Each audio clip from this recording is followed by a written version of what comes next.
नमस्कार, आप सभी का मेरे YouTube चैनल पे बहुत बहुत स्वागत है। आज इस वीडियो में पोलिनोमियल्स में हम लोग कुछ इम्पोर्टेंट टर्म्स को देखने वाले हैं। ठीक है, इस इम्पोर्टेंट टर्म में सबसे पहला जो आपको दिख रहा है वैल्यू ऑफ ए पोलिनोमियल। देखिए, पिछले वीडियो में आपको हम पोलिनोमियल को इंट्रोड्यूस किए थे, पोलिनोमियल का कुछ टाइप भी बताए थे।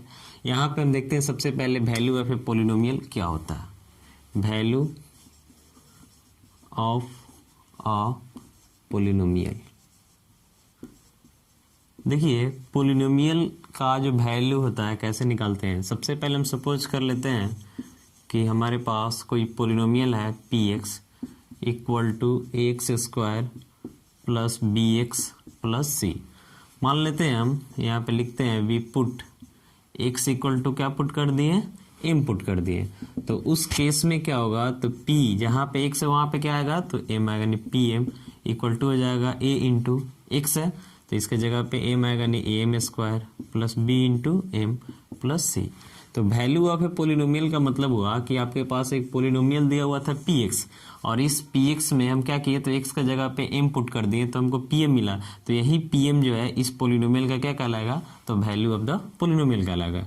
जैसे कि एग्जाम्पल लेते हैं, कोई पोलिनोमियल है P x equal to two X plus four. ठीक है, आपसे बोला जा रहा है कि आप पी टू निकालिए, P2 निकालिए। तो जहाँ x है वहाँ क्या पुट करेंगे, तो 2, तो 2 इंटू एक्स की जगह पे 2 और प्लस 4, यानी 2 2 जब 4 प्लस 4 कितना होगा, तो 8 होगा। अगर आपसे बोलता है P3 निकालिए, तो 2 इंटू एक्स की जगह पे 3 प्लस 4, यानी 2 3 जा 6 प्लस 4, यानी कितना हो जाएगा 10। आपसे बोलता है P माइनस 10 निकालिए, तो 2 इंटू एक्स की जगह माइनस 10 रखेंगे प्लस 4, तो ये क्या होगा, तो -20 हो जाएगा प्लस 4, यानी -16 हो जाएगा। यही आपका कहलाता है वैल्यू ऑफ ए पोलिनोमियल। तो पोलिनोमियल चाहे किसी भी डिग्री का हो, ठीक है, हाँ, बस कांस्टेंट नहीं होगा, क्योंकि कांस्टेंट पोलिनोमियल का तो कोई वैल्यू होगा ऐसा पॉसिबल नहीं है, क्योंकि वैल्यू कहाँ होगा जहाँ वेरिएबल दिख रहा है। तो लीनियर से होगा, linear, quadratic, cubic, by quadratic, या फिर किसी डिग्री का पोलिनोमियल हो, उन सब का वैल्यू हम निकाल सकते हैं जिस तरीके से आपको बताया है। कोई भी पोलिनोमियल दिया हुआ, जैसे मान लेते हैं पी एक्स दिया हुआ, तो यहाँ पे वेरिएबल एक्स है, तो एक्स का जो भी वैल्यू पुट करेंगे उसके अनुसार ही वैल्यू देगा। अगर पी वाई दिया रहता है, यानी वाई वेरिएबल में पोलिनोमियल रहता है, तो वाई पुट करते उसके अनुसार पोलिनोमियल का वैल्यू निकलता है। तो यही आपका कहलाता है वैल्यू ऑफ ए पोलिनोमियल। इसको आप समझ गए। इसके बाद मेरा जो सेकंड पॉइंट है, देखिए वैल्यू ऑफ द पोलिनोमियल में क्या है कि आप कोई भी नंबर रख करके आप पोलिनोमियल का वैल्यू जो है निकाल सकते हैं, यहाँ कोई रिस्ट्रिक्शंस नहीं है। पॉइंट सेकंड है कि जीरोज और roots of a polynomial. Zeros और रूट्स ऑफ ए पोलिनोमियल का मतलब क्या होता है, थोड़ा देखते हैं। जीरोज और रूट्स ऑफ ए पोलिनोमियल, देखिए जैसे हम मान लेते हैं कि यहाँ पे पी एक्स इक्वल टू एक पोलिनोमियल ले लिए एक्स स्क्वायर माइनस 4, ठीक है, और यहाँ पे हम एक्स के जगह पे वैल्यू पुट कर रहे हैं। जैसे मान लेते हैं हम एक्स के जगह पे 0 पुट किए, तो क्या हो जाएगा, 0 स्क्वायर माइनस 4, यानी रिजल्ट -4 है। एक्स के जगह पे 1 पुट किए, तो 1 स्क्वायर माइनस 4, यानी कि 1 माइनस 4, यानी -3। एक्स के जगह पे 2 पुट किए, तो 2 स्क्वायर माइनस 4, यानी 4 माइनस 4 क्या आ गया, 0 आ गया। अब देख रहे हैं कि पी एक्स एक पोलिनोमियल है, इसका वैल्यू हम 0 रख के निकाल रहे हैं, 1 रख के निकाल रहे हैं, 2 रख के निकाल रहे हैं, ऐसा बहुत सारा वैल्यू को हम पुट कर रहे हैं। तो यहाँ पे देख रहे हैं कि 0 हम पुट किए तो क्या इसका रिजल्ट 0 आया है, तो नहीं आया। यहाँ पे 1 पुट किए तब भी 0 नहीं आया, बट यहाँ पे 2 पुट किए तो 0 आ गया। क्या यहाँ पे 0 आ गया, तो इसका मतलब क्या कहलाएगा कि 2 जो है इस पोलिनोमियल पी एक्स के लिए क्या कहलाएगा, तो जीरोज या फिर रूट्स ऑफ ए पोलिनोमियल कहलाएगा। यानी कहने का मतलब है कि आपके पास कोई पोलिनोमियल है P x equal to x square plus b x plus c. अब इस पोलिनोमियल में x का हमको एक ऐसा वैल्यू फाइंड करना है जिस वैल्यू को इसमें पुट करने के बाद यहाँ पे हम सॉल्व करें तो इस वैल्यू को क्या ला दे, तो 0 ला दे। तो x का जो वैल्यू होगा उसी वैल्यू को हम क्या कहेंगे, तो जीरोज बोलते हैं या फिर रूट्स ऑफ ए पोलिनोमियल बोलते हैं। अब देखिए अगला पॉइंट हम आपको लिखे हुए जीरो और रूट, तो थोड़ा सा इसको एक्सप्लेन करते हैं, ये भी रिलेटेड ही है। जीरो और रूट क्या होता है एक बार फिर से एक्सप्लेन करते हैं। जीरो और रूट, सबसे पहले देखिए सपोज करते हैं अल्फा इज अ जीरो और root of polynomial P X. ठीक है, मान लेते हैं एन डिग्री का है, तो a0 a1x a2x square plus and so on plus N X to the power N. तो यहाँ पे हम सपोज क्या किए कि अल्फा जो है इस पोलिनोमियल का जीरोज है, तो इसके लिए आपको क्या कंडीशन है, इसके लिए इसको सेटिस्फाई करना पड़ेगा, यानी p जहाँ पे x है उसके जगह पे क्या रखेंगे अल्फा, तो कितना आना चाहिए, तो जीरो आना चाहिए। यानी कहने का मतलब है कि जो पोलिनोमियल है इसमें जहाँ जहाँ x है उस x का जगह क्या पुट करना होगा, तो अल्फा पुट करना होगा। तो होगा a0 plus a1 alpha plus a2 alpha square and so on an alpha to the power n equal to क्या हो जाएगा, तो जीरो हो जाएगा। तो यही आपका जीरो कहलाता है या फिर रूट कहलाता है। यानी किसी भी पोलिनोमियल में अगर x वेरिएबल है तो x का एक ऐसा वैल्यू जिस वैल्यू को पुट करने के बाद इस पोलिनोमियल को किसके इक्वल कर दे, तो जीरो के इक्वल कर दे, तो वही जो x का वैल्यू होगा उसको हम क्या कहेंगे उस पोलिनोमियल के लिए, तो जीरो या फिर रूट बोलेंगे। तो इस बात को आप समझ गए। अब देखिए आपको जब हम पोलिनोमियल का टाइप बताए थे तो उसमें सबसे पहला आपका जो टाइप था, सबसे पहला टाइप था कांस्टेंट पोलिनोमियल। ठीक है, तो अगर हम किसी कांस्टेंट पोलिनोमियल में जीरो या फिर रूट की बात करते हैं तो ऐसा नहीं होता है। यानी कांस्टेंट पोलिनोमियल का तो मतलब ही हो गया कि रियल नंबर, तो कोई रियल नंबर को आप सॉल्व थोड़ी कर सकते हैं। जैसे हम लिख रहे हैं यहाँ पे 3, तो कांस्टेंट पोलिनोमियल है, 7/4 तो कांस्टेंट पोलिनोमियल है, तो इसमें कहीं कोई वेरिएबल ही नहीं है, तो इसको सॉल्व कैसे करेंगे, इसका जीरो कैसे निकालेंगे। तो ध्यान रखना है कि कांस्टेंट पोलिनोमियल के पास कोई जीरो नहीं होता है, यानी इसके पास कोई रूट्स नहीं होता है। ठीक है, यानी कोई जीरो नहीं होता है, रूट या फिर जीरो बात की है। ठीक है, अगर आपसे बोला जाता है लीनियर पोलिनोमियल के पास बताइए, किसी लीनियर पोलिनोमियल के पास बताइए कितना जीरो होता है। तो देखिए लीनियर पोलिनोमियल का स्टैंडर्ड फॉर्म बताए थे कि पी एक्स इक्वल टू क्या होता है, तो ए एक्स प्लस बी होता है। किसी भी पोलिनोमियल का अगर आपको जीरोज निकालना है तो उस पोलिनोमियल को हमको पुट करना होता है किसके इक्वल, तो जीरो के इक्वल। तो p x equal to zero put करेंगे, यानी यहाँ से हो जाएगा a x plus b equal to zero. तो क्या लिखेंगे, a x equal to minus b, यानी एक्स इक्वल टू हो जाएगा माइनस बी बाई ए। तो देख रहे हैं यहाँ पे कितना जीरोज दिख रहा है, तो 1 जीरोज दिख रहा है। ये जो है नॉन जीरो नंबर है। तो आपको ध्यान रखना है कि किसी भी लीनियर पोलिनोमियल के पास नंबर ऑफ जीरो जो होता है, यानी नंबर ऑफ रूट जो होता है कितना होता है, तो 1 होता है। ऐसे ही अगर आप किसी क्वाड्रेटिक पोलिनोमियल में आते हैं तो क्वाड्रेटिक पोलिनोमियल का डिग्री कितना होता है, तो 2 होता है। देखिए एक चीज ध्यान रखना आपको, किसी भी पोलिनोमियल में कितना जीरो होगा यानी कि कितना रूट होगा ये उसके डिग्री पे डिपेंड करता है। तो सबसे पहला हम नोट इसमें क्या देखे हैं कि जो कांस्टेंट पोलिनोमियल है उसका डिग्री क्या है, जीरो है, यानी उसके पास कोई रूट नहीं है। तो लिखेंगे एक कांस्टेंट पोलिनोमियल, एक constant polynomial has no root. ठीक है, यानी नो जीरो भी लिख सकते हैं, नो रूट यानी कि जीरो, बात देखिए है। सेकेंड पॉइंट में आते हैं तो देख रहे हैं लीनियर, तो क्या लिखेंगे, a linear polynomial, a linear polynomial has, linear का डिग्री 1 होता है, तो कितना रूट इसके पास होगा, तो 1 रूट, यानी कि 1 जीरो होगा इसके पास। फिर इसके बाद आते हैं क्वाड्रेटिक में, तो लिखेंगे A quadratic polynomial has 2 roots, यानी कि 2 रूट्स का मतलब 2 जीरो। इसके बाद है क्यूबिक में आते हैं, लिखेंगे एक क्यूबिक पोलिनोमियल, क्यूबिक का डिग्री 3 है, तो कितना रूट होगा, तो 3 रूट्स होगा, यानी कि 3 जीरोज होगा। इसके बाद बाई क्वाड्रेटिक में आते हैं तो लिखेंगे a biquadratic polynomial, a biquadratic polynomial has 4 roots, यानी 4 जीरोज। ऐसे ही मान लेते हैं कि अगर आपके पास कोई एक पोलिनोमियल है जिसका डिग्री n है, n का मतलब कोई होल नंबर में हो सकता है, ठीक है, और ग्रेटर में ही होगा, 0 1 2 3 सबको तो यहाँ लिख ही दिए, इससे आगे हो। तो लिखेंगे ए पोलिनोमियल ऑफ डिग्री n, यानी एक ऐसा पोलिनोमियल है जिसका डिग्री क्या है, तो n है, तो इसके पास कितना रूट होगा, तो n रूट्स होगा, यानी कि n जीरोज होगा। यानी कहने का मतलब है कि किसी पोलिनोमियल का डिग्री अगर 100 है तो उसके पास नंबर ऑफ जीरोज भी क्या होगा, 100 होगा। तो हम इस चीज़ को फिर आगे के वीडियो में और भी हम एक्सप्लेन करेंगे। फिलहाल आपको ध्यान रखना है कि किसी कांस्टेंट पोलिनोमियल के पास कोई रूट नहीं होता, यानी कोई जीरो नहीं होता है। लीनियर के पास 1 होता है, क्वाड्रेटिक के पास 2 होता है, क्यूबिक के पास 3 होता है, बाई क्वाड्रेटिक के पास 4 होता है, और कोई पोलिनोमियल है जिसका डिग्री n है तो उसके पास नंबर ऑफ रूट्स जो है कितना होगा, तो n होगा। तो यहाँ तक तो क्लियर हो गया। नेक्स्ट पॉइंट है मेरा geometrical representations of linear and quadratic polynomial. थोड़ा सा यहाँ से देखते हैं ध्यान से। यहाँ आपको बोला जा रहा है कि अगर कोई लीनियर पोलिनोमियल है तो उसका ज्योमेट्रिकल रिप्रेजेंटेशन कैसे करेंगे। ज्योमेट्रिकल रिप्रेजेंटेशन का मतलब हुआ कि ग्राफ उसका कैसे दिखाएंगे हम, ठीक है। तो देखिए सबसे पहले हम आते हैं किसी लीनियर पोलिनोमियल के लिए।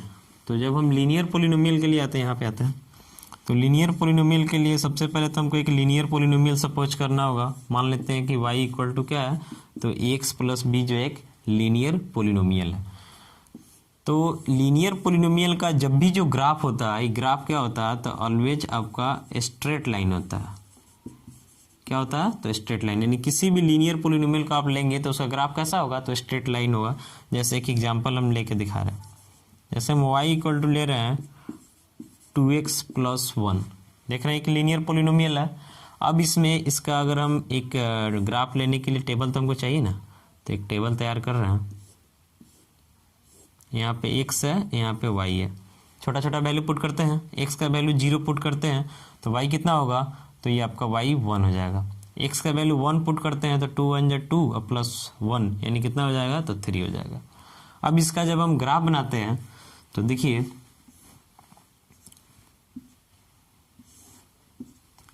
यहाँ पे x होगा, ये आपका x डैश होगा, का y होगा, ये आपका y डैश होगा, यहाँ पे 0 है, ठीक है। इधर कुछ पॉइंट ले लेते हैं, जैसे 1 2 3, माइनस में तो ज़्यादा जाना नहीं है हमको, 1 2 3, इधर -1, ठीक है। अब देख रहे हैं कि पहला जो कोऑर्डिनेट है क्या है, 0 1 है, यानी x का वैल्यू 0 लेना है तो y के वैल्यू क्या लेना है, तो 1 लेना है, नहीं यहाँ पे आना होगा, x 0 y 1 यहाँ पे मिलेगा, इसको a मान लेते हैं। दूसरा पॉइंट जो है 1 3 है, यानी x आपका 1 लेना है तो y कितना लेना है, तो 3 लेना है। तो इन दोनों को हम सामने करेंगे, यानी इससे वर्टिकल जाना है और ऐसे ओरिजेंटल आना है, तो यहाँ पे पॉइंट b मिला। अब इन दोनों को हम मिलाएंगे एक साथ तो इसका हमको ग्राफ दिखेगा। तो ग्राफ किसका है, तो y इक्वल टू है 2x प्लस 1 का ग्राफ है। किसका ग्राफ है, y equal to 2x plus 1 का, जो कि क्या दिख रहा है, तो स्ट्रेट लाइन दिख रहा है। तो आपको ध्यान रखना है कि किसी भी लीनियर पोलिनोमियल का जो ज्योमेट्रिकल रिप्रेजेंटेशन होता है कैसा होता है, तो एक स्ट्रेट लाइन के फॉर्म में होता है।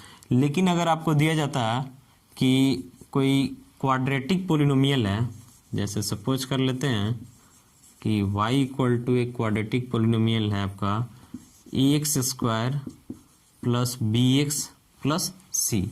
तो इसके ग्राफ के बारे में यहाँ पे सबसे पहले एक हम क्वाड्रेटिक पोलिनोमियल लेते हैं y equal to x square. अब आपको क्या है कि जो लीनियर पोलिनोमियल है, तो लीनियर पोलिनोमियल का जो ग्राफ होता है स्ट्रेट लाइन आता है, और स्ट्रेट लाइन बनाने के लिए हमको 2 पॉइंट काफ़ी है। लेकिन जब हमको स्ट्रेट लाइन नहीं बन रहा है, कर्व वगैरह बन रहा है, उसका एक्यूरेट पैटर्न पता करना है, तो उसके लिए कुछ पॉइंट का कलेक्शन होना जरूरी है। तो यहाँ पे सबसे पहले इसका जब हम तैयार करते हैं, एक टेबल तैयार करते हैं जिसमें x और y का वैल्यू होगा, तो इसमें कुछ वैल्यू का हम कलेक्शन करेंगे ताकि ग्राफ बनाना मेरा क्या हो, तो आसान हो। तो सबसे पहले यहाँ लिखते हैं x और यहाँ लिखते हैं y।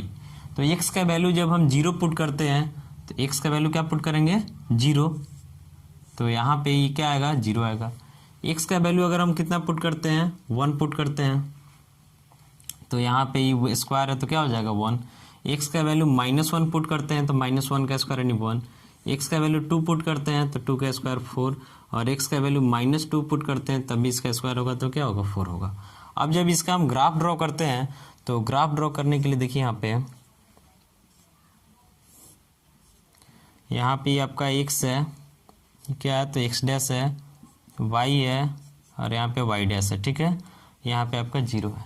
अब इसमें क्या करना है, पॉइंट लीजिए कुछ, जैसे यहाँ पे 1 ले लिए, 2 ले लिए, इधर आते हैं तो -1 -2, इधर -1, इधर ज़्यादा पॉइंट की ज़रूरत नहीं है, इधर है 1 2 सब इक्वल इंटरवल पे 3 4। तो सबसे पहला जो है 0 0 है, यानी यहाँ पे आ जाएगा, यहाँ x भी 0 है y भी 0 है। इसके बाद 1 1 है, तो x का वैल्यू 1 y का वैल्यू 1, यानी यहाँ पे पॉइंट मिलेगा, मान लेते हैं a है। इसके बाद -1 1, यानी x का वैल्यू -1 y का वैल्यू 1, तो यहाँ मिलेगा, इसको a डैश मान लेते हैं। फिर 2 4 है, यानी x का वैल्यू 2 तो y का वैल्यू 4, तो यहाँ पे आ जाएगा, इसको b मान लेते हैं।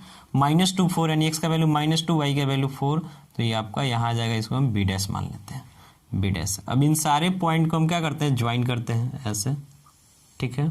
फिर इधर आते हैं तो ऐसे करते हैं, तो देख रहे हैं ना यहाँ पे एक शेप बना, ठीक है। इस शेप को हम क्या बोलते हैं, तो पाराबोला बोलते हैं। इसको क्या बोलते हैं, पाराबोला बोलते हैं। देख रहे हैं कि ओपन है, कहाँ ओपन है, तो अपवर्ड में ओपन है, तो इसको हम क्या बोलेंगे, तो अपवर्ड ओपन, ठीक है। अब देखिए, अगर आपके पास कोई क्वाड्रेटिक पोलिनोमियल है, जैसे px equal to ax² plus bx plus c, एक क्वाड्रेटिक पोलिनोमियल हो गया, तो क्वाड्रेटिक पोलिनोमियल का जो ग्राफ बनेगा ये कैसा होगा, तो पाराबोला होगा, ठीक है। अब पाराबोला में भी आपका दो केस बनेगा। केस फर्स्ट है, x² का कोफिशिएंट देखना है a, तो क्या लिखेंगे, when a is greater than 0, यानी कि a क्या है, तो पॉजिटिव है, तो उस केस में जो आपका ग्राफ बनेगा पाराबोला का, ये क्या बनेगा, तो अपवर्ड में ओपन होगा। अपवर्ड क्या होगा, तो ओपन होगा। और केस सेकेंड जो है, केस सेकेंड, इसमें क्या है कि when a is less than 0, यानी ये जो है निगेटिव है, तो उस केस में जो ग्राफ बनेगा ये क्या बनेगा, तो आपका बनेगा डाउनवर्ड ओपन, यानी नीचे की तरफ ग्राफ खुला होगा, यानी इस टाइप के बनेगा, इस टाइप से सिचुएशन बनेगा। जैसे इसी में हम ऐसा लेके चले होते हैं ना कि y इक्वल टू -x², तब उसका ग्राफ ड्रॉ करते हैं, तो डाउनवर्ड में क्या हो जाता है, तो ओपन हो जाता है। तो ध्यान रखना है कि a अगर पॉजिटिव है तो अपवर्ड में ओपन होगा पाराबोला, a अगर निगेटिव है तो डाउनवर्ड में ओपन होगा पाराबोला। a 0 के इक्वल नहीं हो सकता, क्योंकि a अगर 0 होगा तो उस केस में ये आपका क्वाड्रेटिक पोलिनोमियल नहीं हो पाएगा। अगर आपसे बोला जाता है क्यूबिक पोलिनोमियल के ग्राफ के बारे में, तो आप उसका ग्राफ भी पॉइंट लेकर के ड्रॉ कर सकते हैं, कर्व लाइन वगैरह में आएगा। क्वाड्रेटिक कैसे कर सकते हैं, ठीक है। ज़्यादा इंपॉर्टेंट है आपका मतलब कि लीनियर और ये क्वाड्रेटिक को समझना, ठीक है। इसके बाद आप क्यूबिक बाई क्वाड्रेटिक का भी निकाल सकते हैं। अब देखिए एक चीज़ और यहाँ पे हम लिखे हुए हैं कि y equal to P X, find the number of zeros of P X. y equal to P X, इसका मतलब है कि यहाँ पे जो पोलिनोमियल है उस पोलिनोमियल में वेरिएबल कौन सा प्रेजेंट है, तो x प्रेजेंट है। तो इसको एक्सप्लेन करने के लिए पहले हम कुछ ग्राफ यहाँ पे ले रहे हैं, इसको देखिए। ये सब जो ग्राफ ले रहे हैं हम किस बेसिस के लिए ले रहे हैं, तो y equal to P X के लिए ले रहे हैं, ठीक है। यहाँ x है, ये आपका x डैश है, ये y है, y डैश है, मान लेते हैं ऐसा ग्राफ हो गया। एक और ग्राफ यहाँ पे लेते हैं, x है, x डैश है, y है, y डैश है, यहाँ पे 0 मान लेते हैं ऐसा ग्राफ है। फिर यहाँ पे एक लेते हैं आपका x है, x डैश है, y है, y डैश है, यहाँ ये ग्राफ मान लेते हैं आपका हो गया, ठीक है। फिर एक यहाँ पे लेते हैं x है, x डैश है, y है, y डैश है, यहाँ पे 0 है, ठीक है। मान लेते हैं ग्राफ आपका ऐसा, ठीक है। ये जो भी ग्राफ लिए सब किसका लिए हैं, तो y equal to P X का लिए, यानी जो आपका पोलिनोमियल है वेरिएबल x के साथ है। तो जब वेरिएबल x के साथ रहेगा तो आपको सिर्फ और सिर्फ x एक्सिस को ही देखना है कि x एक्सिस पे ग्राफ कितने जगह कट कर रहा है या फिर टच कर रहा है, तभी काउंट कर लेते हैं। तो यहाँ पे जो ग्राफ है देख रहे हैं कि x एक्सिस को कितने जगह इंटरसेक्ट कर रहा है, तो 2 जगह पे इंटरसेक्ट कर रहा है, यानी यहाँ पे जो नंबर ऑफ जीरोज होगा पी एक्स के लिए ये कितना होगा, तो 2 होगा। यहाँ देखिए, यहाँ जो x एक्सिस है, क्या कहीं भी इसको ग्राफ जो इंटरसेक्ट किया, कहीं भी कट नहीं किया, यानी यहाँ पे कोई 0 नहीं होने वाला है, यानी यहाँ पे नंबर ऑफ 0 क्या होगा, 0 होगा। यहाँ पे देख रहे हैं कि जो ग्राफ है एक तो यहाँ पे इंटरसेक्ट किया, दूसरा यहाँ पे किया, तीसरा यहाँ पे किया, तो नंबर ऑफ जीरोज कितना होगा, तो 3 होगा। यहाँ पे देख रहे हैं कि जो ग्राफ है x एक्सिस को एक जगह पे ही इंटरसेक्ट किया, तो नंबर ऑफ 0 1 होगा। y को कहाँ किया, इससे कोई मतलब नहीं है। सेकेंड पॉइंट जो लिखे कि x equal to P Y, तो इसमें जो आपका पोलिनोमियल होगा किस में होगा, तो वेरिएबल y में होगा। तो उसके लिए आपको y एक्सिस को देखना होगा। y एक्सिस को ग्राफ आपका जितने जगह पे इंटरसेक्ट करेगा या फिर जो टच करता है उसको भी काउंट कर लेते हैं, वहीं से आपका नंबर ऑफ जीरोज निकलेगा पी वाई के लिए। तो इस वीडियो में आप देख लिए कि अगर कोई ग्राफ वगैरह है इस टाइप से, तो उससे हम नंबर ऑफ जीरोज कैसे पता करते हैं। ये भी आप देख लिए कि कोई भी कांस्टेंट पॉलिनोमियल का कोई जीरोज नहीं होता, लीनियर का जीरोज 1 होता है, क्वाड्रेटिक का जीरोज 2 होता है, नंबर ऑफ जीरोज क्यूबिक का आपका 3 होता है, बाई क्वाड्रेटिक का 4 होता है। ऐसे ही कोई पॉलिनोमियल है जिसका डिग्री मान लेते हैं 100 है, तो उसके पास नंबर ऑफ जीरोज भी क्या होगा, तो 100 होगा। तो इस वीडियो में हम लोग कुछ पॉलिनोमियल से रिलेटेड पॉइंट्स को देखे हैं। नेक्स्ट वीडियो में और भी कंसेप्ट को देखेंगे। यदि आपको वीडियो मेरा अच्छा लगा तो लाइक और कमेंट करना ना भूलें, पॉसिबल हो तो शेयर कर दें। मिलते हैं नेक्स्ट वीडियो में।